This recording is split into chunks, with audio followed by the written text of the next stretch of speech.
চারিদিকে শুনশান, দেয়াল জুড়ে ঝলমলে আলোর রোশনাই। ইফতারের কিছু পর দিয়েই মাহিদ রেশমি সব বন্ধুদের ট্রিট দেবে বলে রেস্টুরেন্টে নিয়ে এসেছে। সারা শব্দ এতক্ষণ ছিল না বলতে গেলে। সবার ধারণা ছিল রোজার মাস বলে হয়তো রেস্টুরেন্টে লোকজন তেমন আসে না, তবে ধীরে ধীরে লোকজনের আগমন টের পাওয়া যাচ্ছে। সকলের সাথে উপস্থিত আছেন আহনাফ, নিহাল আর সুবাসও। মাহিতি বলে দিয়েছে ওদেরকে সাথে করে নিয়ে আসতে। আগে থেকে পরিচিত থাকা ভালো, সম্পর্ক মজবুত হয় এতে। এছাড়া সে রেশমির মুখে বন্ধুদের ১০০ গল্প শুনে যে, সবার সাথে তার সম্পর্কে ভিত্তিও মজবুত করতে ইচ্ছে হয়। পুরো টেবিল দখল করে আছে এতগুলো মানুষ, তবুও কারো মুখে যেন কোনো রকম রানী, কেমন যেন নীরব নিস্তব্ধ। সমস্যাটা হয়েছে অন্য জায়গায়। এখানে আহনাফ, নিহাল, সুবাস আর মাহির উপস্থিত বাকিদের থেকে সিনিয়র। বাকিরা চাইলেও ওদের সামনে উঠতে পারছে না। মুখের কাছে এসে কথা আটকে থাকলেও বকবকানি শুরু করতে পারছে না। সকাল বসেছে মাহিদের পাশে, ভয়ে ভয়ে আর চোখে সে বার দুয়েক আহিলের দিকে তাকিয়েছিল। বই কি, আহিলের কোনো ধ্যান জ্ঞান বিশেষ লক্ষ্য হচ্ছে না। সে হাতে আঙ্গুল দ্বারা টেবিলের উপর আঁকিবুকি করছে। নীরব পরিস্থিতি সরব করে তুললেই মাহি প্রথম কথা তুলল। রেশমির দিকে তাকিয়ে বলো, তোমার বন্ধুরা নাকি খুব কথা বলে? কই, এখন তো দেখছি সবাই কেমন চুপচাপ। মাহিদের কথায় বন্ধুরা কিছুটা অপ্রস্তুত হয়ে পড়ে। রেশমি বলে, ওরা হয়তো লজ্জা পাচ্ছে। আরে, লজ্জা পাওয়ার কি আছে? এখানে তো সব আমরাই। সবাই সবার সাথে পরিচিত হই, আড্ডা দেব, এজন্যই তো একসাথে হয়েছি, বলল মাহিদ। এরপর মাহিদ নিজে থেকে আহনাফ, নিহাল আর সুভাষের সাথে গল্প জুড়ে দিল। স্বভাবে সে দিল খোলা, মন খুলে কথা বলতে পছন্দ করে। অল্প সময়ে চারজনের কথাবার্তা পর্ব জমে উঠেছিল। ওয়েটার এসে আগেই কোল্ড কফি দিয়ে যায় সবাইকে। দিদার কফিতে চুমুক দিয়ে আশিকের কানে ফিস ফিস করে বলে, একটা জিনিস কি লক্ষ্য করেছিস? আশিক ঘাড় বাঁকিয়ে জানতে চায় কি। এখানে আমি আর তুই বাদে সবাই ডাবল। বলিস কি? আশিক খেয়াল করে দেখলো কথা সত্য। আহত দৃষ্টিতে তাকিয়ে থেকে সেও ফিস ফিস করে বলে, কপালে বুঝি প্রেম নাই রে? আহিল ভুরু কুঁচকে তাকিয়ে বলে, বিড়বিড় করে কি বলিস? দিদার নিঃশ্বাস নিয়ে বলল, বলি নিজেদের দুঃখের কথা। তোদের আবার কিসের দুঃখ? এই যে আমি আর আশিক বাদে সবাই মিঙ্গেল। ওই হ্যালো, আমি নিজেও আছি তোদের দলে। ছাই আছিস, তোমার নায়িকাও তো এখানে আছে। সকালের কথা বলছি। বেটা আস্ত বল, ওর ভাই আছে এখানে।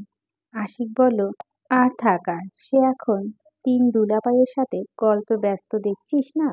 ভালো কথা। তোর আর সকালে হিল্লে ঠিল্লে কি হয়ে গেছে? আইল চোয়াল শক্ত করে বলে, বাজে বকিস না। বাজে কথা হবে কেন? যদি হয়ে থাকে তাহলে সকালকে আমাদের হয়ে একটা কথা বলি দিস। আহিল সপ্রশ্নে দৃষ্টিতে তাকিয়ে থাকে। আশিক নিজে থেকেই বলে, বলবি যে ওর দুই বান্ধবী আছে কিনা, কে যেন নাম, মনে পড়ছে না। আচ্ছা, যাই হোক, ওদের সাথে আমার আর দিদারের একটা ভাবসাব করিয়ে দিতে বলিস। আহিল বিরক্তসূচক শব্দ করে কফিতে চুমুক দেয়। এর মাঝে খাবার এসে পড়ে। দিদারের সব আফসোস গায়ে পড়ে গেছে খাবার দেখে। খেতে খেতে হাসি সকলের উদ্দেশ্য করে বলে, আচ্ছা, তোমার নাম সকাল কেন? মানে বিকাল সন্ধ্যা রাত নয় কেন? প্রশ্ন শুনে সকাল হকচকিয়ে যায়, অস্বস্তি ঘাট হয়ে বসে থাকে। এটা কি করার মতো কোনো প্রশ্ন হলো? উত্তরে মাহিদ বলে, আসলে ও সকালে হয়েছে তো, তাই আপু ওর নাম সকালে রেখে দিয়েছে। আবার আম্মুর নামে প্রথম অক্ষরের সাথে ওর নামের প্রথম অক্ষর মিল আছে। আশিক উৎসাহিত হয়ে বলো, কারেক্ট, আহিলের সাথেও মিল আছে, দুজনের নামের লাস্ট অক্ষর ল। ওয়াও! আশিকের কথা শুনে আহিলের বিষম উঠে যায়। জুই আহিলের এক পাশে বসেছিল। সে আহিলের পিঠে মাথায় হাত দিয়ে মৃদু চাপড় দিতে দিতে আশিকের দিকে তীক্ষ্ণ দৃষ্টিতে তাকায়। বন্ধুরা মিলে হাসাহাসি করে কথাটা এড়িয়ে যায়। রেশমি চিবিয়ে চিবিয়ে বলে, শালা আহাম্মক। আহনাফ সরু চোখে একবার আহিলের দিকে তাকালো, আর একবার সকালের দিকে। সকাল দৃষ্টি নত করে কাঁচুমাচু হয়ে বসে আছে। ভীষণ ইনোসেন্ট দেখাচ্ছে মেয়েটাকে। একটু বোধ হয় ঘাবড়ে গেছে। মাহিত অবশ্য মনে কিছু নেয়নি। সে হেসে হেসে সুভাষের সাথে অফিসের কাজকর্ম নিয়ে আলাপ করছে। ফিরে আসার পথে আহনাফ কোনো রকম ভূমিকা না করে ছাড়াই আহিলের জিজ্ঞেস করলো, সকালের সাথে তোর রিলেশন আছে? আহিল চমকে ওঠে, আর চোখে এবার অশ্বার দিকে তাকায়। ফাঁকা ঢোক গিলে ওটা আহনাফের চোখে পড়ে। সে গাড়ি ড্রাইভ করতে করতে বলে, পিছনে ফিরে ওর দিকে তাকাচ্ছিস কেন? চোখে তো কথা বলার কিছু দেখছি না। কিছু বলতে হলে আমার চোখের দিকে তাকিয়ে কথা বল। আহিল আহনাফের সম্পর্কটা ঠিক যে কি রকম সেটাই ভাষায় প্রকাশ করা যেমন সহজবোধ্য নয়, তেমনি লেখাটাও ভীষণ কঠিন। নিজেদের মনে যে টান, ভালোবাসা, সম্মান, শ্রদ্ধা রয়েছে সেটা শুধু এই দুই ভাইই বুঝতে পারে। ভয় নেই, তবু সম্মান রয়েছে মাঝখানে। আহিল তবুও সাহস নিয়ে বলল, সকালের সাথে আমার কোনো সম্পর্ক নেই। তোরা পূর্ব পরিচিত? হুম। রেশমি বিয়ের ডেট যে ফিক্সড হলো তখন তো আমার সবাই গেছিলাম। তখন থেকে পরিচয়। আহিল মিথ্যা বলতে গিয়ে গেল লম্বা দম নিয়ে বলল, না, তারও আগে থেকে। এরপর সে সংক্ষিপ্তভাবে সকালের সাথে পরিচয়ের কথাটুকু আহনাফের কাছে তুলে ধরল। আহনাফ কিছুটা অবাক হয়ে বলল, তুই তাহলে জানিস না রেশমি যার সাথে বিয়ে হয়েছে সকাল তার বোন? হুম। সকালও জানতো না তার ভাইয়ের হবু বউ রেশমি? না, রেশমিও জানতো না মাহিদের বোন সকাল। আহনাফ শব্দ করে হাসে। গম্ভীর্য ভাবটা এখন আর নেই। অস্বয় কিছুটা নিশ্চিন্ত হয়ে হাসতে দেখে। যদিও সে আন্দাজ করে রেখেছে সম্পর্ক থাকলে আহনাফ কখনোই বাধা হয়ে দাঁড়াবে না, বরঞ্চ পালাতে সাহায্যই করবে। আহনাফ হাসিতে আহিলও কিছুটা যোগ দিল। সে হাসছে মৃদু। হাসি থামিয়ে আহনাফ বলল, ঘটনাটা বেশ ইন্টারেস্টিং। আমার কি মনে হয় জানিস? কি? ভাইয়ের দিকে তাকিয়ে জানতে চায় আহিল। আহনাফ মুচকি হেসে বলে, ওর সাথে কিছু হওয়ার সম্ভাবনা আছে, নয়তো এত মিরাকেল কেন হবে? কি জানি, ভাবলেশহীনভাবে বলল আহিল। বাড়িতে পৌঁছে ফ্রেশ হয়ে নামাজ পড়ে ফোন হাতে নেয় আহিল। আজ আর নামাজ পড়তে মসজিদে যায়নি, বাড়িতে পড়ে নিয়েছে। ডাটা অন করতেই হোয়াটসঅ্যাপে মেসেজ টোন বেজে ওঠে। সকালের মেসেজ, আপনার ফ্রেন্ড এত ঠোঁট কাটা স্বভাবের কেন? মেসেজের সময় চেক করে আহিল।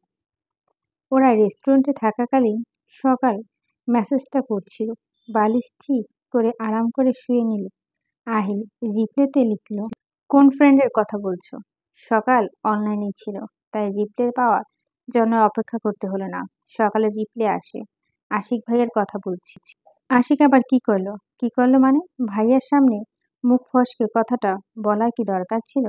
আপনার নামে লাস্ট অক্ষর আর আমার নামে লাস্ট অক্ষর যে সেম, এটা সবার সামনে বলতে হলো? মেসেজের শেষে আঙুলি মুজি দেয়। মুজি দেখে আহিল হেসে ফেলে। লিখলি, ও অমনি। কিন্তু তুমি এত রেগে যাচ্ছ কেন? রাগ করবো না? ভাইয়া যদি সন্দেহ করতো একবার, তাহলে কি হতো? সোজা মেরে ফেলতো আমাকে, তাই নাকি? তা ভালোবাসো কোন সাহসে? খুব তো বলতে আগে ভালোবাসার কথা। মেসেজটা সিন হলো ঠিকই, তবে সকালের কোনো রিপ্লাই এলো না। কিছুক্ষণ অপেক্ষা করে যখন কোনো উত্তর এলো না, তখন আহিল নিজেই আবার মেসেজ করে, কি হলো? স্ট্যাচু হয়ে গেলে মনে হয়? কিছু হয়নি, তবে আপনি আর ভাবি মিলে যেই নাটক করেছেন, ভালোবাসা তো দফা রফা অবস্থা। ভালোবাসার অবস্থা দফা রফা হবে কেন? আমার অবস্থা হবে দফা রফা। তুমি নিজেই তো বলেছ ভয়ে আছি আপনি। এত ঢং করবেন না। ঢং করলাম নাকি? ঢংই তো। ভয় তো পার না, শুধু শুধু নাটক করেন। যাই হোক, আপনি নিশ্চিন্তে থাকুন যে আমি আপনাকে আর জ্বালাবো না। তাই ভয় পেয়েছো? ভয় পাবো কেন? আমার একটা আত্মসম্মান আছে না? আরে বাহ! পিচ্চি দেখি কথা শিখে গেছে। আত্মসম্মান কথাটা খুবই ভালো। প্রতিটা মানুষের উচিত নিজের আত্মসম্মান বজায় রাখা। কিন্তু তোমার হঠাৎ এমন সুবুদ্ধি উদয় হলো যে আপনি কি বলতে চাচ্ছেন আমার মাথায় শুধু কুবুদ্ধি? এবারও মেসেজ শেষে এংরিমুজি। আহিল লিখল, যেই মেয়ে ডেয়ার দিয়ে এসব কাণ্ড করে তার মাথায় সুবুদ্ধি থাকা জায়গাটা কোথায় শুনি? আজে বাজে কথা বলবেন না তো। ডেয়ার নেওয়াটা আমার ভুল ছিল। না, আমি সেদিন ডেয়ার নিতাম। আর না এমন বাজেভাবে আপনার প্রেমে পড়তাম। আহিল হাসল কিন্তু কিছু লিখল না। সকাল নিজের থেকে দ্বিতীয় মেসেজ লিখত, আত্মসম্মানবোধ মনে হয় অস্বাভাবিক থেকেই পেয়েছি। আহিল অবাক হয় মুজি দিয়ে লিখল, অর্ষা তোমার ভাবি হলো কিভাবে? কি আশ্চর্য! তোমার কি আরো ভাই আছে? অর্ষাকে তার বউ করার প্ল্যান এঁকেছ মনে হচ্ছে। এই খবরদার, এরকমটা করা যাবে না। আমার ভাই অর্ষাকে ভীষণ ভালোবাসে। ধুর, থামবেন আপনি? শুধু উল্টাপাল্টা কথাবার্তা বললেন। ভাবি ভুলে বলে ফেলেছি। আর আমারও আর কোনো ভাই নেই। ভুলে? ভুলে। ও, আমি ভাবলাম অন্য কিছু। অন্য কিছু কি আবার? কিছু না, মজা নিচ্ছেন। মজা নেব কেন? কারণ সময় এখন আপনার নয়। আপনি তো ভালো করে জানেন আমি আপনাকে আর জ্বালাবো না। তাই এখন আপনি আমাকে জ্বালাচ্ছেন। কে যেন একদিন প্রথম দেখায় আমায় বলছিল আমি নাকি পুরা আগুন। সো আগুনের সাথে কথা বললে একটু জ্বলতে পুড়তে তো হবেই। সকাল দীর্ঘশ্বাস নিল। সে সকালকে যত শান্তশিষ্ট ভেবেছিল ততটাও তো নয়। হাড়গোড় জ্বালিয়ে খাওয়ার লোক। বেত্তমিজ একটা। সে লিখল, একে বলে কারো পৌষ মাস তো কারো সর্বনাশ। আহিল হাসির মুজি দিয়ে লিখল, ঠিক আছে এখন তাহলে ঘুমাও, পরে কথা হবে। আল্লাহ হাফেজ। কেয়া আসবে আজ সিলেট থেকে। গতকাল রাতে কুসুম ফোন করে অর্ষাকে জানিয়ে এটাও বলছে সকাল সকাল যেন ওই বাড়িতে চলে যায়। কেয়া সংকোচে দরুন ফোন করেনি।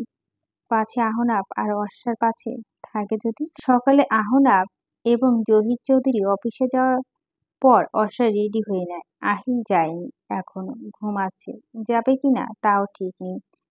আরফিন ড্রয়িং রুমে সোফায় বসে জুস খাচ্ছিল। অর্ষাকে বোরখা পরা দেখে জিজ্ঞেস করলে, কোথায় যাচ্ছ? হ্যাঁ, আমাদের বাসা। হঠাৎ? অর্ষা ইতস্তত করতে থাকে। কেয়া ঢাকায় আসার বিষয়টি শ্বশুর শাশুড়িকে গতকাল রাতেই জানানো হয়েছে। আরফিন তখন সেখানে উপস্থিত ছিল না, খুব সম্ভবত ঘুমিয়েছিল। তাই নতুন করে প্রসঙ্গটি তুলতে আনিজি ফিল হচ্ছিল। আফরিন যদি কোনো রিয়াক্ট করে। উত্তরের জন্য আরফিন তখনও তাকিয়েছিল। অর্ষা স্বাভাবিক হওয়ার চেষ্টা করে বলে, কে আপু আসবে আজ? কে আপু আসবে? কোথায়? অবাক হয়ে জানতে চায় সিলেট থেকে। আফরিন কিছুক্ষণ তাকিয়ে থেকে ভাবলেশীনভাবে বলে, ও, সাবধানে যেও। প্রত্যুত্তরে অর্ষা মৃদু হেসে থেকে বিদায় নিয়ে বাড়ি থেকে বের হয়। আহনাবকে আগে বলে রেখেছিল দুদিন থাকবে সে ওই বাড়িতে। আহনাব কোনো আপত্তি করেনি। অর্ষার গাল টেনে বলছিল, ঠিক আছে। ওই বাড়িতে পৌঁছে ভাবির সাথে কাজে লেগে পড়ে অর্ষা। এই প্রথম কেয়ার স্বামী আসবে এই বাসায়। আপ্যায়নের ত্রুটি তো রাখা যাবে না। রুহুলও বাজার করেছে মন মতো। টুকিটাকি আরো যা লাগবে তা কেনার জন্য কুসুমকে টাকাও দিয়েছে অর্ষা। দুপুর গড়িয়ে যখন বিকেল হবে হবে ভাব, সেই সময় ক্লান্ত বিধ্বস্ত অবস্থায় বাড়ি পৌঁছালো কেয়া আর ওর স্বামী। অর্ষা এক ছুটে গিয়ে কেয়াকে জড়িয়ে ধরে। কেয়া হাসে, পিঠে হাত বুলিয়ে দিয়ে বলে, এখনো বড় হোসনি, বাচ্চাই আছে। অর্ষা এই কথায় কোনো উত্তর না দিয়ে মৃদু হাসল। রুহুল তীক্ষ্ণ দৃষ্টিতে তাকিয়েছিল ওদের দিকে। কেয়া আগে গিয়ে রুহুল এবং কুসুমের কাছে কান্নাকাটি করে মাপ চায়। এই প্রথম কুসুমের চোখেও পানি দেখা গেল। কেয়া তার স্বামীর সাথে পরিচয় করে দিয়ে বলে, ওর নাম সিপাত। সিপাত রুহুল এবং কেয়াকে সালাম দিয়ে কুশল বিনিময় করল। অর্ষার দিকে তাকিয়ে হেসে বলল, তোমার অনেক গল্প শুনেছি কেয়ার কাছে। অর্ষা কিছুটা লজ্জা মিশ্রিত হাসল। কুসুম বলল, আচ্ছা, গল্প পরে হবে, ভিতরে আসো এখন। দুপুরের আয়োজন খাবারের অল্প কিছু শুধু কেয়াই খেয়েছেন, বাকি সবাই রোজা। খাওয়া দাওয়া পাট চুকিয়ে কেয়া অর্ষাকে ডেকে এনে বারান্দায় বসলো। অর্ষা বলল, গল্প কি পরে করা যায় না? খেয়েছো এখন, একটু বিশ্রাম করো। কেয়া মুচকি হেসে নিজের হাত দুটো অর্ষার কোলের ওপর রাখলো। মুখের দিকে তাকিয়ে বলল, আগে একটু কথা তো বলতে দে। তুই কিন্তু একটু মোটা হয়েছিস। অর্ষা বিস্মিত কণ্ঠে জানতে চাইল, তাই? হুম। কেন, ওজন মাপিস না নাকি? অনেকদিন হয়েছে মাপা হয় না, মেপে দেখিস। অর্ষা দুঃখী দুঃখী গলায় জিজ্ঞেস করলো, খুব বেশি মোটা হয়ে গেছি নাকি আপু? কেয়া খিলখিল করে হেসে ওঠে। দুহাতে অর্ষার দুগাল চটকে দিয়ে বলে, একদম না, পারফেক্ট হয়েছিস। আগের চেয়ে আরো বেশি সুন্দর লাগে এখন, রূপবতী কন্যা। হয়েছে, আর বাড়িয়ে বলতে হবে না, সুন্দর তো তুমি। আমি একটু মুটিয়ে যাচ্ছি না, তা একটু যাচ্ছ, তবে সুন্দর লাগছে কিন্তু। সব বাচ্চার ক্রেডিট বুঝলি, বাচ্চা পেটে আসলে বুঝি মেয়েরা সুন্দর হয়ে যায়। অবশ্যই, তখন মেয়েদের আলাদা একটা সৌন্দর্য দেখা যায়। তোর যখন বাবু পেটে আসবে, তুইও তো আরো বেশি সুন্দর হয়ে যাবি রে। অর্ষা, কি মুশকিল, তোকে তো তখন চোখে চোখে রাখা লাগবে। কেন? যদি কেউ তোকে কিডন্যাপ করে নিয়ে যায় বাবু পেটে আসার পর, তোমার মাথা মনে হয় আউলিয়ে গেছে। শুধু উল্টাপাল্টা কথা বলছো। মোটেও না, বরং এখন যা যা বলতেছি সেগুলো একদম পিওর সত্যি, কোনো খাত নেই। রাতে কেয়া অর্ষার সাথে ঘুমালো। অর্ষা কতবার করে বলল দরকার নেই, কেয়া তবুও শুনল না, যদিও সে নিজেও মনে মনে কেয়ার সাথে থাকতে চেয়েছিল। সিফাত একা বারান্দায় রুমে ঘুমিয়েছিল। রাতে কেয়া অর্ষা মিলে অনেক গল্প করে, সিফাতের সম্পর্কে অনেক কিছু শেয়ার করেছে। দুজনের নতুন সংসার কিভাবে শুরু হলো সবকিছু। এক সময় গল্প করতে করতে অর্ষা জিজ্ঞেস করে, আমার শ্বশুরবাড়িতে যাবে না আপু? কেয়া কিয়ৎক্ষণ নীরব থেকে বলল, না। না কেন? কোন মুখ নিয়ে যাব? অতীতের ওইসব ঘটনা কেউ মনে রাখেনি আপু। মা তোমাকে যেতে বলেছে ভাইয়াকে নিয়ে। সত্যি? 3 সত্যি। আন্টিকে আমার সালাম জানাস। তার মানে কি তুমি যাবে না? কিয়া কাত হয়ে শুয়ে অর্ষার গায়ের উপর হাত রাখলো। আদুরি কণ্ঠে বলল, নারী শোনা, আমি বাবাকে আসতে বলবো, তারপর দেখব তুই কিভাবে না গিয়ে পার।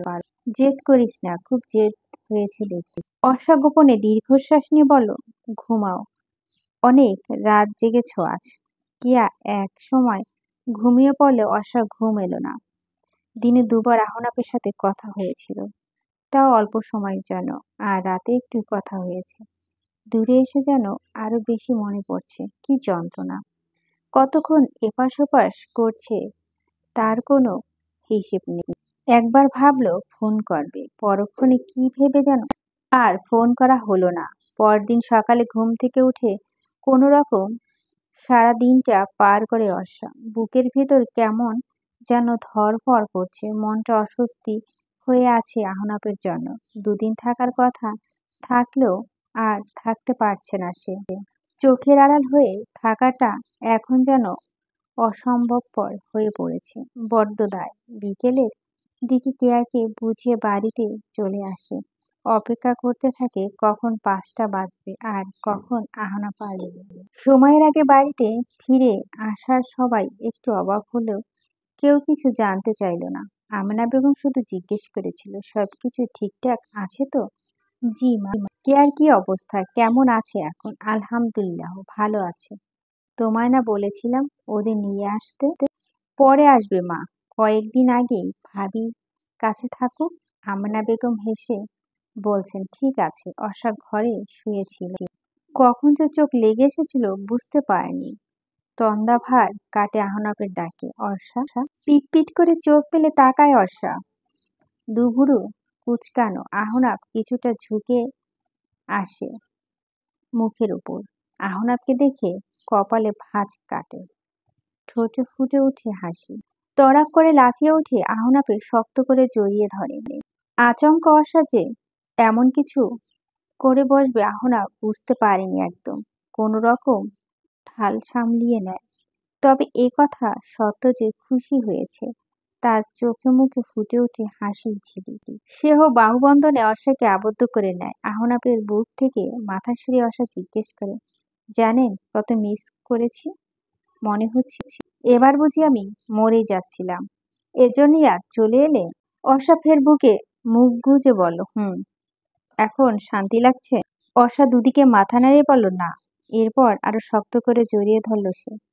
আহনাফ বর্ষার মুখটা দুহাতে আজলায় নিয়ে কপালে আর চোখে চুমু খেয়ে বলে, জানো তোমার মধ্যে কত মায়া?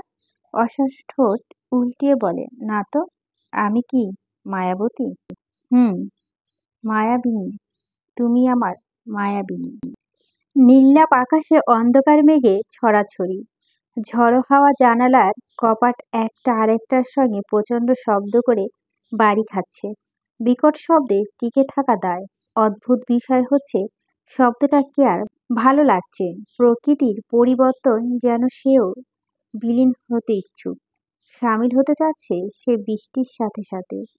প্রেগন্যান্সির সময়টা বোধ হয় এমনই।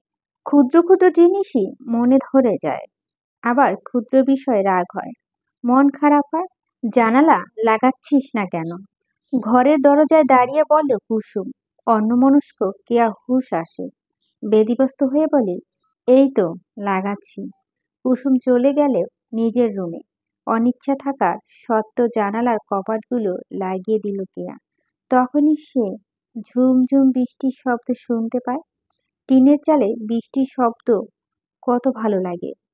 গানের টিউনের মতো যদি নিখুঁতভাবে ফোনে রেকর্ড করে রাখা যেত তাহলে বেশ হতো। বালিশ ঠিক করে কাত হয়ে শুল সে। অর্ষার কথা ভীষণ মনে পড়ছে। এ বাড়িতে থেকে সেই দিন যাওয়ার পর থেকে দুজনে এসেছিল কেয়াকে নিয়ে যাওয়ার জন্য। সংকোচ লজ্জা ও বাড়িতে পা রাখার সাহস হয়ে ওঠেনি কেয়ার। বারবার তার রিফিউজে অর্ষা রাগ হয়েছে, অভিমান হয়েছে, তাই বাড়িতে আর আসেনি। তবে কুসুমের সাথে ফোনে কথা বলে খোঁজ খবর নেয় প্রতিদিন। অর্ষার বাচ্চামো কথা মনে পড়ায় আনমনে কেয়া হেসে ফেলে। বৃষ্টিতে ভিজে বাড়িতে ফিরে সিপাত আনমনে কেয়াকে হাসতে দেখে পা টিপে গিয়ে বিছানায় বসে। কিছুক্ষণ নিষ্পলক তাকিয়ে থেকে শুধায়, হাসছো কেন? চমকে ওঠে কেয়া। পরক্ষণে সিফাতকে দেখে ধাতস্থ হয়। সিফাতও কেয়ার হাত ধরে বলে, আমি ভয় পেও না। বৃষ্টিতে ভিজছো কেন? ভিজিনি, ইচ্ছে করে। চায়ের দোকান থেকে আসার সময় ভিজে গেছি। মাথাটা ভালো করে মুছে নাও, নয়তো ঠান্ডা লেগে যাবে। সিফাত তোয়ালে দিয়ে মাথা মুছতে মুছতে বলে, বললে না তো। একা একা হাসছিলে কেন? অর্ষার কথা ভেবে। কি ভাবছিলে? দিন দিন বাচ্চাদের মতো জেদ ধরা শুরু করেছে। একবার গেলে পারো। তুমি তো সবই জানো, তাও বলছো এসব কথা। সিফাতকে আর একটা হাত নিজের হাতে মুঠো নিয়ে বলল, জানি বলি বলছি। আহনাফ নিজের মুখ অন করেছে। তার পরিবারও অর্ষাকে মেনে নিয়েছে। যতটুকু রুহুল ভাইয়ার কাছে শুনেছি, বাড়ির প্রত্যেকটা মানুষ অর্ষাকে চোখে হারায়। বুঝতেই পারছো কতটা ভালোবাসে। তাহলে তুমি কেন মনের ভিতর এত দ্বিধা পুষে রাখছো?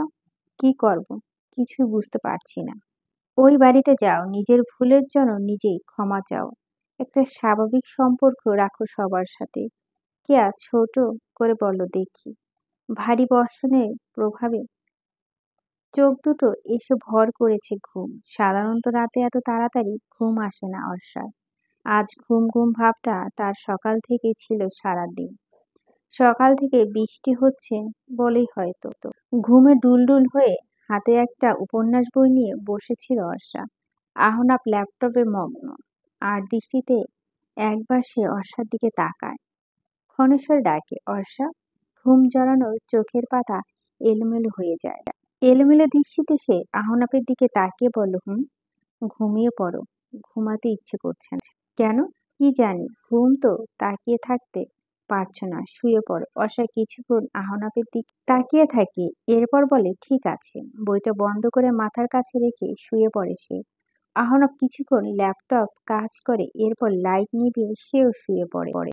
আহনাফ শুতেই অর্ষা ঘুম জড়ানো স্বরে বলে, খুব মিস করছি।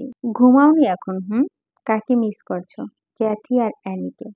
বাচ্চা দুটো এখন কার কাছে আছে? আহনা পর্সাকে টেনে কাছে আনে, চুলের মাঝে হাত বুলিয়ে দিতে দিতে বলল, হানির কাছে রেখে এসেছি।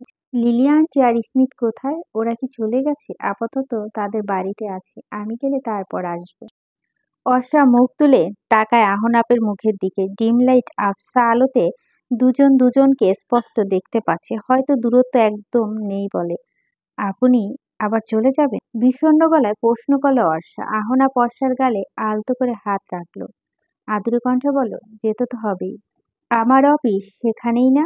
ও মন খারাপ হয়ে যায় অর্ষার। দৃষ্টি নত করে চুপ হয়ে যায় সে। আহনাব বুঝতে পারে মন খারাপের কারণ। অর্ষার নাকে গালে ঠোঁটে চুমু খেয়ে বলে, মন খারাপ করো না। কেন না? মন খারাপ করবে কেন? আপনি বুঝবেন না, আমি সবই বুঝি। তোমার যে কেন মন খারাপ হয় সেটা বুঝেছি। তবে গুড নিউজ কি শুনবে? শুনি। তোমাকে আমি আমার কাছে নিয়ে যাব। তুমি আমার কাছে থেকেই সুইজারল্যান্ডে পড়াশোনা করবে। অর্ষার চোখে মুখে খুশিতে চকচক করে ওঠে, আহ্লাদি হয়ে বলে, সত্যি? সত্যি? তিন সত্যি। আহনাফ হেসে ফেলে, অর্ষার গালে আলতো করে কামড় বসিয়ে দিয়ে বলে, তিন সত্যি। সকাল হতেই আহনাফের বেশ মাথা ব্যথা শুরু হয়। দুপুর পর্যন্ত শুয়েছিল, এখনো মাথা ব্যথা সরেনি। অর্ষার পাশে বসে মাথা টিপে দিচ্ছে। আহিল একটু পরপরই এসে খোঁজ খবর নিচ্ছে। আফরিনের মাথা ব্যথা হলে কষ্ট যেন আহিলের হচ্ছে। আহিল ফের এলো ইফতারের একটু সময় আগ দিয়ে। আফরিন তখন শুয়েছিল। আহিলের মাথা আলতো করে হাত বুলিয়ে দিয়ে বলল, আপু, তোর মাথা ব্যথা কমছে? চোখ না বুঝেই আফরিন উত্তর দিল, হুম। মেডিসিন খেয়েছিলি? হুম। খুব তাড়াতাড়ি সুস্থ হয়ে যা। কতদিন পর বাড়িতে এলি, আর এসেই অসুস্থ হয়ে পড়লি। ভালো লাগছে না। তুই সুস্থ হলে আমার শপিং এ যাব। আফরিন নিরুত্তর। আহিলও কিংক্ষণ নীরব থেকে বলল, ইফতারের সময় হয়ে গেছে, খাবি না? ভালো লাগছে না আহিল, তুই যা, লাইট নিভিয়ে যাস। আহিল আর ওকে না ঘাটিয়ে চলে গেল। তবে মনে তার এখনো বিষণ্ণতা ছেয়ে আছে। ইফতারের পর নামাজ পড়ে আফরিনের জন্য আহিল নিজেই রান্না করতে যায়। আফরিন পাস্তা অনেক বেশি পছন্দ করে, তাই সে সিদ্ধান্ত নিয়েছে বোনের জন্য পাস্তা রান্না। আমিনা বেগম, অর্ষা আর রেনু কত করে বলো, আমরা রান্না করে দিচ্ছি। কিন্তু আহিল তো আর কথা শোনার জন্য ছেলে নয়। তার বিপত্তি ঠিকই জায়গাতে বাঁধল। মরিচ কাটতে গিয়ে চটিং বোর্ডের ওপর রাখা আঙুলের ছুরি চলে যায়। সঙ্গে সঙ্গে কেটে গিয়ে গল গল করে রক্ত বের হতে শুরু হয়। ব্যথায় আর্তনাদ করতে উঠে। আর্তনাদ শুনে আমিনা বেগম আর অর্ষা ছুটে যান রান্নাঘরে। কতবার করে বললাম তোর রান্না করা দরকার নেই, শুনলি না? তুই আমার কথা। কান্না ভেজা স্বরে বললেন আমিনা বেগম। আহিল বলল, তুমি অল্পতেই এত ইমোশনাল হয়ে যাও কেন? ঠিক হয়ে যাবে, এমন কিছু হয়নি। তুই চুপ করে থাক। অর্ষা ফার্স্ট এইড বক্স নিয়ে এসেছে। তুলাতে স্যাভলন লাগিয়ে ক্ষত স্থান পরিষ্কার করে। বকতে বকতে আঙুলে ওয়ান টাইমও লাগিয়ে দেয়। তুইও মায়ের সাথে শুরু করলি, বিড়বিড় করে বলল আহিল। তবে থমকাল না। কাটা হাত দিয়ে মা আর অর্ষার বিরুদ্ধে গিয়ে পাস্তা রান্না করেছে। ঘটনা শুধু এই পর্যন্তই ঘটেনি। অর্ষার গ্যাঞ্জাম পার্টির গ্রুপ কলে ঘটনাটি শেয়ার করেছিল। কথাটা যে সকালের কাছেও পৌঁছে যাবে তা কে জানতো। রাতে সকাল নিজে থেকেই আহিলকে ফোন করে। ফোন রিসিভ করে আহিল হ্যালো বললে ওপাশ থেকে কোনো সাড়া শব্দ পাওয়া যাচ্ছে না। হ্যালো, হ্যালো সকাল, কথা বলছো না কেন? এক নাগাড়ে বলতে থাকে আহিল। ওপাশ থেকে ফোঁপানোর শব্দ শোনা যাচ্ছে। এ কি, তুমি কাঁদছো? সকাল, কাঁদো কাঁদো হয়ে সকাল বলো, আপনি এত কেয়ারলেস কেন? কি করছি আমি? হাত কেটে বসে আছেন, আবার আমাকে জিজ্ঞেস করছেন কি হয়েছে। তুমি জানলে কি করে? কেন, জেনে কি খুব অন্যায় করে ফেলেছি? একটু আগেও যে মেয়েটি কাঁদছিল, এখন তার কণ্ঠে রাগের আভাস। মেয়েরা যে কখন কাঁদে, কখন রাগে আর কখন হাসে বোঝা মুশকিল। আহিল কিছুটা শব্দ করে হেসে ফেলে। সকাল তেলে বেগুনে জ্বলে উঠে বলে, আশ্চর্য, আপনি হাসছেন কেন? না, হাসছি তো। আমি স্পষ্ট শুনছি আপনি হাসছেন। আচ্ছা, ভুলে হেসে ফেলেছি, সরি। এবার বলো, আমার হাত কাটার কথা কে বলেছে? যে বলার বলেছে। আপনি এত কেন যে কেয়ারলেস? এবার সকালের কণ্ঠ অভিমান। আহিল মুচকি এসে বলল, হরলিক্স খাওয়া মেয়েও দেখি আমার কেয়ার করা নিয়ে আঙ্গুল তুলছি। ধুর, রাগাবেন না একদম। আচ্ছা, হাত কি খুব বেশি কেটেছে? আরে না, আপনি মিথ্যা বলছেন, ভাবি বলছে আমায়। রেশমির কথা বলছো? বাদ দাও তো। ও সবসময় বাড়িয়ে বাড়িয়ে বলে, তাই দেখি ছবি পাঠান তো। আচ্ছা, পাঠান না এক্ষুনি, এত অধিকার? যা মনে করেন। হায় রে, এমন করলে যদি প্রেমে পড়ে যাই। আপনি আর প্রেম, নিরামিষ বস্তা। হোয়াট? আমি নিরামিষ? একদম আমিষের ছিটেফোঁটাও আপনার মাঝে অবশিষ্ট নেই। ঠিক আছে, সময় কথা বলবে। বলুক, আপনি এখন ছবি পাঠান। আহিল দীর্ঘশ্বাস নিয়ে বলল, দিচ্ছি। ফোন কেটে সে ছবি তোলে। হোয়াটসঅ্যাপে ছবি পাঠাতে পাঠাতে মনে মনে ভাবে, শেষমেশ কিনা হরলিক্স খাওয়া বাচ্চা একটা মেয়ে তোকে বশ করলো আহিল। রোজা প্রায় শেষের দিকে, ঈদের কেনাকাটা বাকি এখনো, কিন্তু আহনাপে যেন সময় নেই। শপিং এর কথা বলেই রাজ্যের যত কাজ এসে পড়ে যেন তার কাঁধে। জহির চৌধুরীকে অফিসে যেতে হয় না, তার বদলে সে নিজেই কাজ করে, সবকিছু দেখাশোনা করছে। আহনাবকে রাজি করানোর দায়িত্ব দেওয়া হলো অর্ষাকে। অর্ষা তাই মুখ ভার করে বসে আছে। যাকে দায়িত্ব দেওয়া হয়েছে তাকেই তো আহনাব পাত্তা দিচ্ছে না। কেন রে ভাই?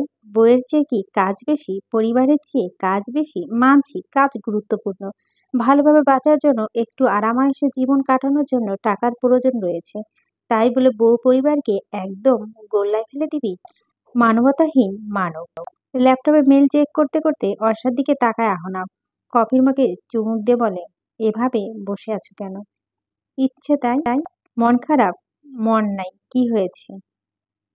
কিছু হয়? এভাবে কেন কথা বলছো? আমার ইচ্ছে। আপনি কাজ করেন। কাছে আসো। পারবো। আমি আসতে বলছি না। আহনাব হাত বাড়িয়ে ডেকে বলে, আসো না। অর্ষা তবু কিছুক্ষণ থম মেরে বসে থাকে। এরপর কাঠের পুতুলের মতো গিয়ে পাশে বসে। আহনাব কাঁধ জড়িয়ে ধরে বলে, কি হয়েছে যার? আব্বু আম্মু বারবার করে বলছিল শপিং এর কথা। যাচ্ছেন না কেন? ব্যস্ত তো। অর্ষা উঠতে বলে, থাকেন বিজি।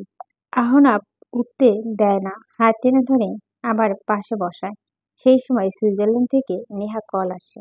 ফোন রিসিভ করে আহনাব। ফোনের স্ক্রিনে ভেসে ওঠে নেহার হাস্যোজ্জ্বল মুখটি। আহনাব আর অর্ষাকে একসাথে দেখে নেহা বলে, আয় হায়, লাভ বাট একসাথে। অর্ষা কিছুটা লজ্জা পেয়ে যায়। জিজ্ঞেস করে, কেমন আছো নেহা? আলহামদুলিল্লাহ ভাবি, তুমি কেমন আছো? আলহামদুলিল্লাহ ভালো। বাড়ির সবাই কেমন আছেন? সবাই ভালো আছে। একটা গুড নিউজ দেওয়ার জন্য ফোন করেছি। কি?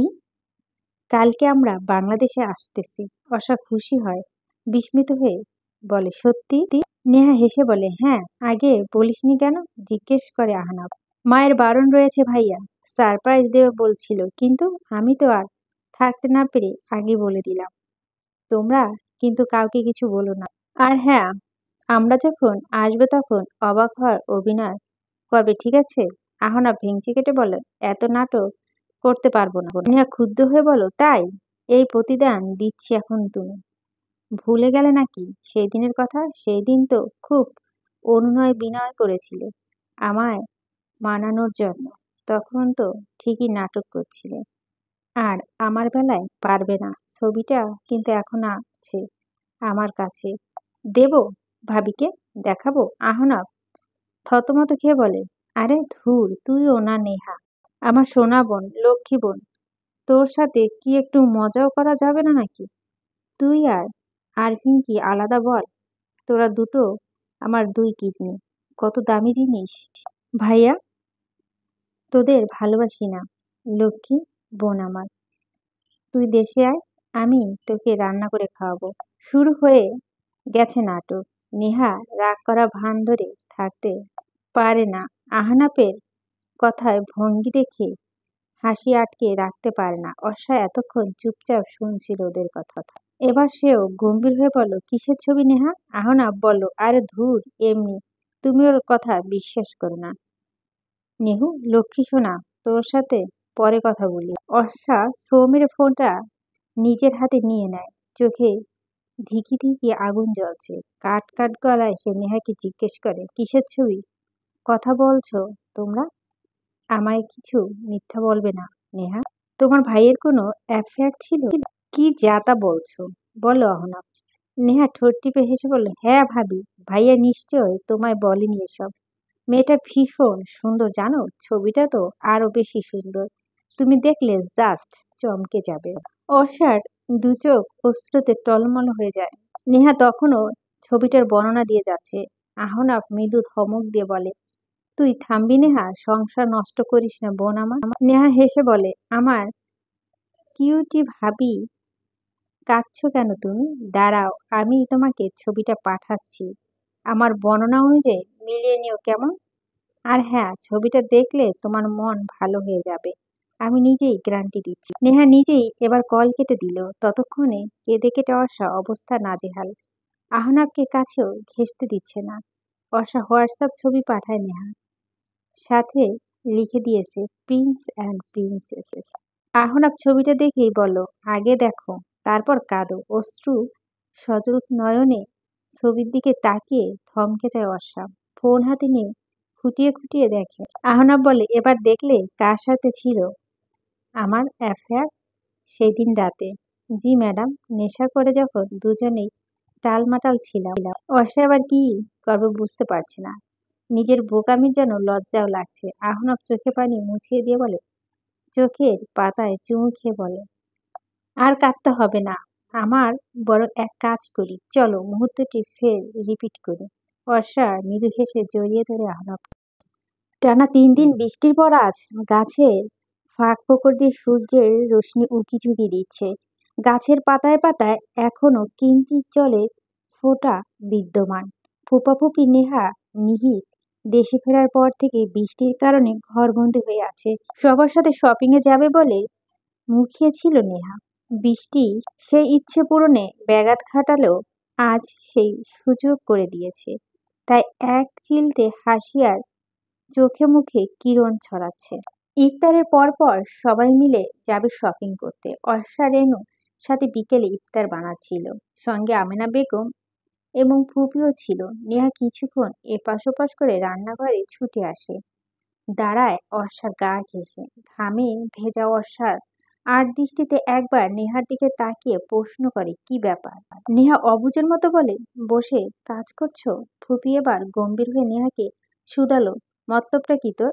নেহা একটু রাগ হলো। গাল ফুলিয়ে দুহাত বগল দাবা করে দাঁড়ায় সে। অভিমানী কণ্ঠে বলে, মতলব আবার কি হবে? তুমি তো আমার সব কাজেই দোষ খুঁজে বেড়াও। আসছে, তুই কাজটা করিস কি যে তোর দোষ খুঁজবো? তুই কারণ ছাড়া নিশ্চয় রান্নাঘরে আসিসনি। আমেনা বেগম তার ননদকে থামিয়ে দিয়ে বলল, আহা থামো তো তুমি, সবসময় মেয়েটা এমন ধমকের ওপর রাখো কেন? নেহা যেন একটু আশ্রয়স্থল খুঁজে পেল। ঠোঁট ফুলিয়ে ফুলিয়ে কাঁদো কাঁদো স্বরে বলল, মা সবসময় এমন করে মামি। তোর কিছু লাগবে? ভাবিকে। সকলে ভ্যাকাচ্যাকা খেয়ে থাকা। নেহা থতমত খেয়ে বলে, না মানে, গল্প করার মতো তো কেউ নেই, ভাবিকে নিয়ে যায়। আমেনা বেগম হেসে বলল, যা।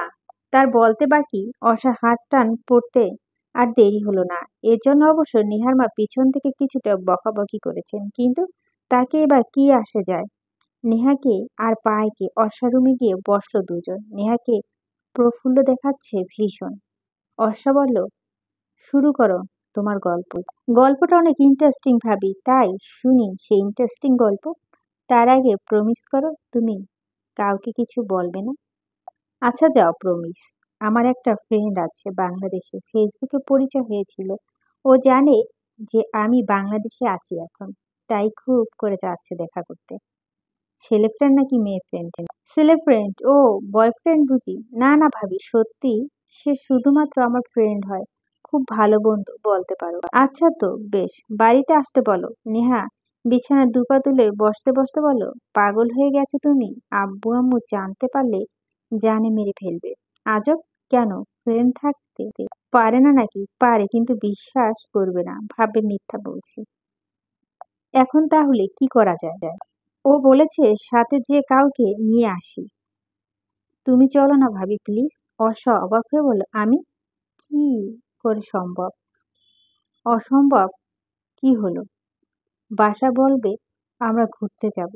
অর্ষা কিছু সময় ভেবে বলল, ঠিক আছে, তবে এখন নয়, ঈদের দিন আমরা সবাই মিলে সেই দিন ঘুরতে বের হব। তোমার ওই ফ্রেন্ডের সাথে আশিক কিংবা দিদারের আগে পরিচয় করে দেব। আর তোমার ভাইয়ার কাছে বলবো যে সে কাজিন হয় ওদের। নেহা খুশি হয়ে বলল, গুড আইডিয়া। তার আগে আমায় সত্য করে বলো তো, সত্যি ফ্রেন্ড নাকি বয়ফ্রেন্ড? কসম ভাবি সে শুধুমাত্র ফ্রেন্ড। বয়ফ্রেন্ড হলে আমি তোমার থেকে লুকাতাম না। অশা নেহার গাল টেনে দিয়ে বলল, তাহলে সেই কথাই রইল। ইফতারের পর আজ শপিং মলে যাবে সবাই, মনে আছে? তা আর বলতে, আমার কিন্তু তোমাদের জন্য অনেক কিছু নিয়ে এসেছি, কিন্তু দেখাবো না এখনই, সারপ্রাইজ। অশা হেসে বলল, আচ্ছা ঠিক আছে। আহনা পাহিল কেউই শপিং এ যেতে রাজি নন। জহির চৌধুরী তো আগেই শরীর খারাপ, অজুহাত দিয়ে ইফতারের পর থেকে বিছানায় শুয়ে আছে। আমিনা বেগম বিক্ষিপ্ত কণ্ঠে দু ছেলের উদ্দেশ্য বলে, সমস্যা কি তোদের? কেন যাবি না? আহিলের কোলের উপর মাথা রেখে সোফায় টান টান হয়ে শুয়ে আছে আহনা। আহিল ভাবলেশীন ভাবে সোফায় মাথা ঠেকিয়ে রেখেছে, ভাবখানা এমন যেন রাজ্যের সমস্ত ক্লান্তি এখনই তার ওইটুকু মাথায় এসে ভর করেছে। আহনা ক্লান্ত স্বরে বলল, শরীরটা ভালো লাগছে না মা, ক্লান্ত লাগছে। আমারও মা, আমিও তো আজ ভাইয়ার সাথে অফিসে কাজ করছি, বলল আহিল। ফুপি রাশভারী দৃষ্টিতে তাকিয়ে রয়েছে নিহিতের দিকে। নিহিত এক দৃষ্টিতে ভাষা বোঝে, সে ফাঁকা ঢোক গিলে বলে, আমার দিকে ভাবে কেন তাকিয়ে আছো মামনি? তোর এক্সকিউজ শোনার অপেক্ষায় আছি, বল শুনি। আহিল তখন নিহিতের সাপোর্ট দিয়ে বলল, ফুপি, নিহিত ভাইয়াও শরীরটা নাকি ভালো না, আমাকে দুপুরে বলছি। কথার মাঝে ফোড়ন কাটলো নেহা। সে কোমরে দুহাত রেখে বলল, মিথ্যা বলবা না একদম। ভাইয়ার দিব্য সুস্থ ছিল, আর এখনো আছে। আহিল মৃদু ধমক দিয়ে বলল, চুপ করো, সবসময় এত পাকা পাকা কথা বলবে না। ছেলেদের কত রকম সমস্যা থাকে সেসব তুমি জানো নাকি? মুখ খুললে এবার ফুপা। তিনি দুহাত বগল দাবা করে পাশের সোফায় বসে আছেন, মাথা ঝাঁকিয়ে বললেন, আমার মেয়ে না জানলেও আমি তো জানি, আমিও ছেলে।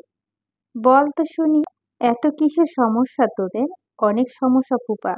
এক কাজ করেন, আপনি বরং সাথে যান, বলল আহনাফ। ফুপা থতমত খেয়ে বলল, কি যা তা বলিস? আমার ডায়াবেটিস না, আমার শপিং এ যাওয়া বারণ। ফুপি রাগান্বিত কণ্ঠে বললেন, তুমি যাবে কেনাকাটা করতে, মিষ্টি খেতে নয়, নাটক কম করো। আহনাফ এবার সোজা হয়ে বসে, দুহাতে চুলগুলো ঠিক করে নিয়ে বলল, শোনো মা জননী আর ফুপিমণি, আমরা আসলে চাচ্ছি না তোমাদের সাথে শপিং মলে যেতে। তোমরা তোমাদের কেনাকাটা করে ফেলো, আমরা ছেলেরা পরে গিয়ে আমাদের কেনাকাটা করে নিব। তোমাদের সাথে সারা শপিং মল ঘুরে ঘুরে কেনাকাটা করার আমাদের ধৈর্য কুলাবে না। তোমাদের চয়েস করতে করতে 10 ঘন্টা চলে যাবে। এই কালার না ওই কালার, এই ডিজাইন না ওই ডিজাইন, কত শত ডিমান্ড, বাপরে বাপ। কথাগুলো বলে বড় করে দম নিল আহনাফ। অর্ষা এতক্ষণে নেহার পাশে দাঁড়িয়ে চুপচাপ সবার কথা শুনছিল। এবার সে আমিনা বেগম উদ্দেশ্য বলে, থাক মা, বাদ দেন, ওদের কারো যাওয়া লাগবে না। আমি, আফরিন আপু আর নেহা গিয়ে শপিং করতে পারবার।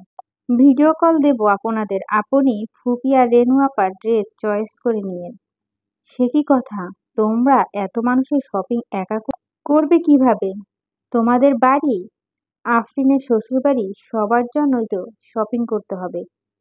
তোমরা বাচ্চা মানুষ, এত কিছু একা পারবে?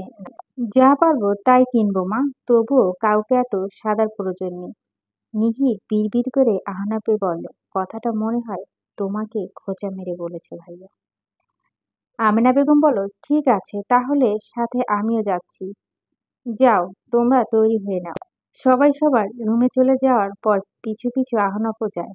অর্ষা কোনো কথা না বলে চুপচাপ বোরখা পরে হিজাব বাঁধায় মনোযোগ দেয়। আহনাফ নিঃশব্দে খাটের উপর বসে, খ্যাত করে গলা পরিষ্কার করে বলে, বোরখাটা সুন্দর, কে কিনে দিয়েছে?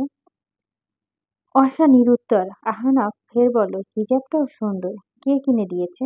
বললে খুশি হতাম, আফরিনের জন্য কিনতাম। অর্ষা এবারও নিরুত্তর রইল। আহনাফ হাল ছাড়ল না। সে দুবার মেকি কাশি দিয়ে বলল, হাতের ঘড়িটাও সুন্দর, কে কিনে দিয়েছে বাবা? আহনাফ বিড়বিড় করে বলল, যাক, মুখ খুলেছে তাহলে। মুখে বলল, ও, বাবার পছন্দ অনেক সুন্দর তাই না? হুম। তুমি কি রাগ করেছো? না। কেন করনি? কেন করব? তাই তো।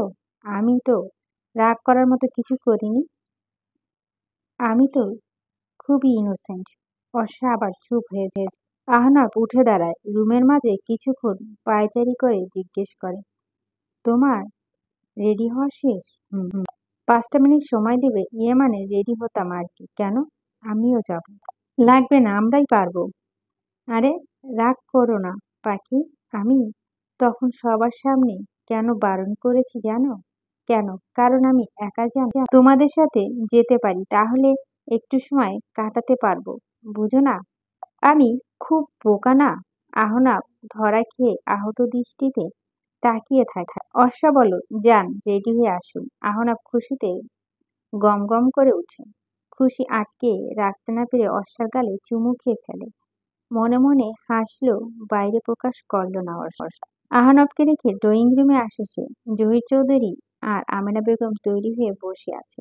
অর্ষাকে দেখতে পেয়ে জহির চৌধুরী বলে, রেডি হয়েছিস রে মা? নেহা আর আফরিন রেডি হচ্ছে। আপনি উঠেছেন কেন? রেস্ট করুন গিয়ে। রেস্ট পরে করলে হবে, আগে মেয়েদের নিয়ে শপিং করে আসি। কি গো অর্ষা, মামুনি কই? তুমি দেখো, তোমার ফুপাও রেডি। কেউ না যাক, তোমার ফুপা থাকলে কোনো টেনশন নেই। কথাগুলো বলতে বলতে ড্রয়িং রুমের দিকে এগিয়ে আসছেন ফুপা। পিছন পিছন ফুপিও আসছেন। অর্ষা বিস্ফোরিত দৃষ্টিতে তাকিয়ে রয়েছেন। ফুপা জহির চৌধুরীকে দেখে বলে, এ কি, আপনি এসেছেন কেন? এবার নিহিত আর আহিলও অর্ষাকে ডাকতে ডাকতে ড্রয়িং রুমে আসে। ওদের পরপরই আসে আহনাফ। অর্ষা, আফরিন আর নেহা হাঁ করে তাকিয়ে আছে। একবার নিজেদের দিকে তাকায় তো আরেকবার উপস্থিত বাকিদের দিকে। ততক্ষণ আরেকজনের বাহানার শেষ ছিল না। আর এখন প্রত্যেক সেজেগুজে রেডি হয়ে সাহেব হয়ে এসেছে।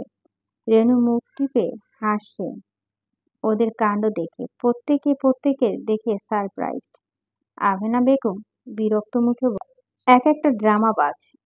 আফরিন বলল, এভাবে বলো না মা, ভালোই তো হলো, আমরা সবাই একসাথে যাব, অনেক মজা হবে। জহির চৌধুরী রেনুর বললেন, যাও, তুমিও তৈরি হয়ে আসা। রেনু প্রথমে বিস্মিত হয়, পরক্ষণে লজ্জা পেয়ে বলো, না না খালু, আমি যাবো না।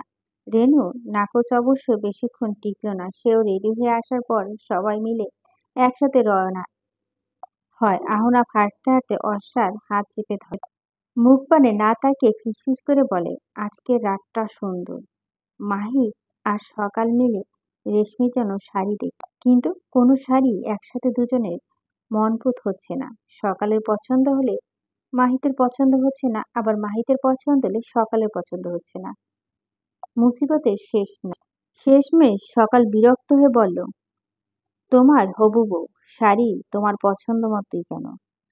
আমার পছন্দ মতো কিনলে আমি একাই আসতে পারতাম, তোদের সাথে আসতাম না। তাহলে মাকে বলো, মা তো শাড়ি ভালো চেনে। ধুর না, এটা না জানিয়ে দেব। বলতে পারি সারপ্রাইজ। চল, অন্য দোকানে যাই। সকাল বিধ্বস্ত কণ্ঠে বলো, চলো। অন্য দোকানে গিয়ে সকাল শকড। মাহি তো কিছুটা অবাক হয়ে অর্ষাদের সবাইকে একসাথে দেখে। মাহি এগিয়ে গিয়ে আহিল আর আহনাফের সাথে হ্যান্ডশেক করে বলে, কি অবস্থা ভাই, আপনারা দেখে এখানে? আহনাফ হেসে বলল, ঈদ আসলে যা হয় আর কি। এরপর সে বাকিদের সাথেও মাহিতের পরিচয় করে দিয়ে বলে, কেনাকাটা শুরু করো। আহিলকে ডেকে একপাশে নিয়ে যায় মাহিত। সকাল দাঁড়িয়ে আছে নেহার সাথে। দুজনে সমবয়সী হওয়াতে ভাব জমে গেছে। আহিলকে ডেকে নিয়ে যাওয়ার সকাল মনে মনে একটু ভয়ও পাচ্ছে। আহিলও যে ঘাবড়ে যায়নি তা নয়, সে নিজেও কিছুটা নার্ভাস ফিল করছে। মাহিত আহিলের কাঁধের উপর হাত রেখে বলল, একটা হেল্প লাগবে তোমার। রেশমি কেমন শাড়ি পরে জানো? ও তো তোমার ফ্রেন্ড, ওর পছন্দ অপছন্দ তোমার জানার কথা। হাঁপ ছেড়ে বাঁচলো আহিল, ঠোঁটের হাসি ফুটে উঠল। ড্রেস অর্নামেন্টস ব্যাপারে মেয়েরাই ভালো বলতে পারবে ভাইয়া। আমার তো আইডিয়া নেই কোনো। মাহিত কিছুটা হতাশ হলো, দাড়ি চুলকে বলো, তাহলে উপায়? আপনি এত হতাশ হচ্ছেন কেন? উপায় তো আছে, অর্ষাকে ডাকেন আপন বলে। তোমার ভাইয়া যদি আবার মাইন্ড করে? কখনই না, আমার ভাইয়া এমন মানুষই নয়। আচ্ছা, আমি অর্ষাকে নিয়ে আসছি। আহিল গিয়ে অর্ষাকে নিয়ে এলো। অর্ষা শাড়ি চুজ করতে খুব একটা সময় নিল না। বান্ধবী সবার পছন্দ সম্পর্কে সে খুব ভালো মতোই জানে। অর্ষা পছন্দ করে শাড়ি, মাহিত আর সকাল দুজনই পছন্দ হয়েছে। মাহিত ইনিয়ে বিনিয়ে বলল, ইয়ে মানে চুরি টুরি কিছু দিয়ে দেখে দিতে। মাহিদের ইতিহস্ততা দেখে অর্ষা হেসে ফেলে, বলে সমস্যা নেই, চলুন। সকাল ওদের সাথে গেল না। সে নেহার সাথে নেহার জন্য ড্রেস দেখছে। যদিও তার খুব ইচ্ছে করছিল সঙ্গীকে সেও চুড়ি কিনবে, পাছে আহিলের বিষয় নিয়ে মাহিত আবার কোনো রকম সন্দেহ করে ফেলে, তাহলে তো আর রক্ষে নেই। সেজন্য ইচ্ছে দমিয়ে সে নেহার সঙ্গে থেকে গেল। রেশমি খাঁজকাটা কাচের চুড়ি ভীষণ পছন্দ। ওরা সব বান্ধবীরা এই চুড়ি অনেক পছন্দ করে। ফুটপাতে যে চুড়ি দেখতে সেই সবার জন্য এক মুঠ করে চুড়ি কিনে নিত, শুধুমাত্র অর্ষা ব্যতীত। কেননা তখন তার ইচ্ছে থাকলেও সামর্থ্য ছিল না। মাহিত আর অর্ষা মিলে চুড়ি দেখছে। আহিল অর্ষার অন্য পাশে দাঁড়িয়ে ফোন ঘাঁটছিল। সেলসম্যান কতগুলো ব্রেসলেট বের করে বলল, ম্যাম, এগুলো নতুন এসেছে, দেখতে পারেন, আপনার হাতে মানাবে। অর্ষা বলল, লাগবে না ভাইয়া। মাহিত আপত্তি জানিয়ে বলল, লাগবে না কেন? লাগবে, আমি তোমাকে কিনে দিব। আমার সত্যি লাগবে না ভাইয়া। না, লাগবে না ভাইয়া, উপহার বোনই নিতে হবে। বেশ, তবে চুরি নিই, তোমার যা ইচ্ছে তুমি তাই নাও, কোনো আপত্তি নেই। অর্ষা নিজের জন্য শুধুমাত্র এক মুঠ চুড়ি নিল মাহিরের থেকে। মাহির আরো অনেক কিছু কিনে দেওয়ার জন্য প্রচুর জোর করেছিল, অর্ষা শোনেনি। রেশমির জন্য কেনাকাটা শেষ করে অর্ষা আমেনা বেগমের কাছে যায়। আহনাব বার দিয়ে চোখের ইশারায় ডেকেছে, তবে যাওয়ার ফুরসত হয়নি। রাগ করে আহনাব ওই দোকান থেকে বেরিয়ে গেল। সব কেনাকাটা শেষ হতে হতে রাত প্রায় 11:15 বাজে তখন।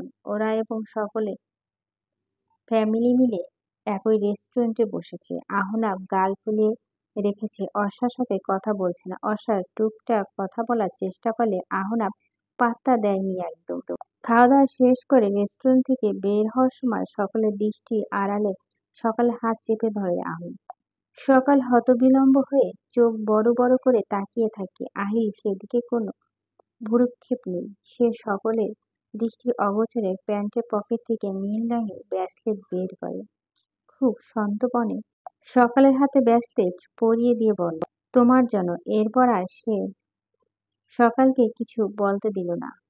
নিহিতের কাছে গিয়ে পাশাপাশি হাঁটতে শুরু করে। সবাই বিদায় নিয়ে এবার বাড়ি ফিরে। আহনাফ আর বর্ষা পাশাপাশি বসেছিল গাড়িতে। ক্লান্তিতে আহনাফের কাঁধে মাথা রাখে অর্ষা, চোখ দুটো বুজে এসেছে।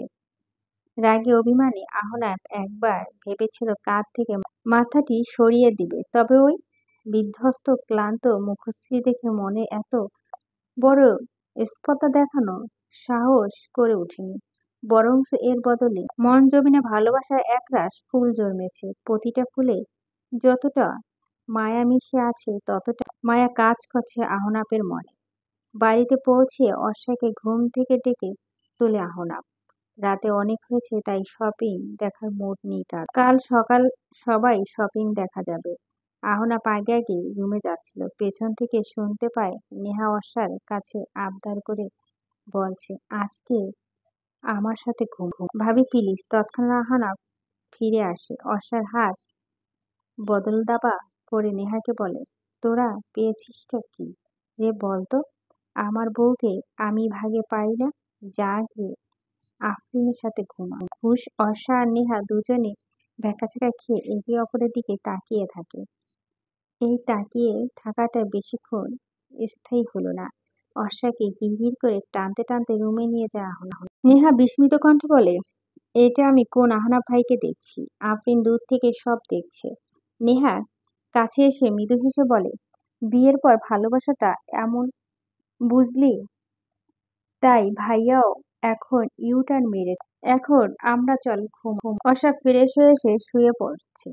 ঘুম আসতেও সময় লাগেনি। আহনাফ ফ্রেশ হয়ে এসে দেখে অর্ষা ঘুমিয়ে পড়েছে। কিছুক্ষণ নিনিমেষ দৃষ্টিতে তাকিয়ে থাকে সে।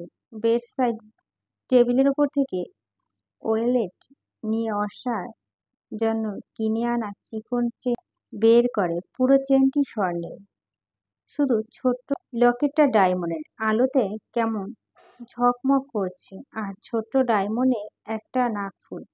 ঘুমে কাবু হয়ে থাকা অর্ষা কিছুই টের পায় না। খুব সাবধানে নাকফুল পাল্টে দেয় আহনাফ। গলা চেনও পরিয়ে দেয়। নাকে নাকফুল চুমু খেয়ে কপালে আলতো করে চুমু খায়, ঠোঁটে আলতো করে চুমু খেয়ে বলে, আমার ভালোবাসাটা। লাইট নিভিয়ে পাশে এসে শুয়ে শান্তি পায় না। অর্ষাকে ভীষণ জ্বালাতে ইচ্ছে করছে তার।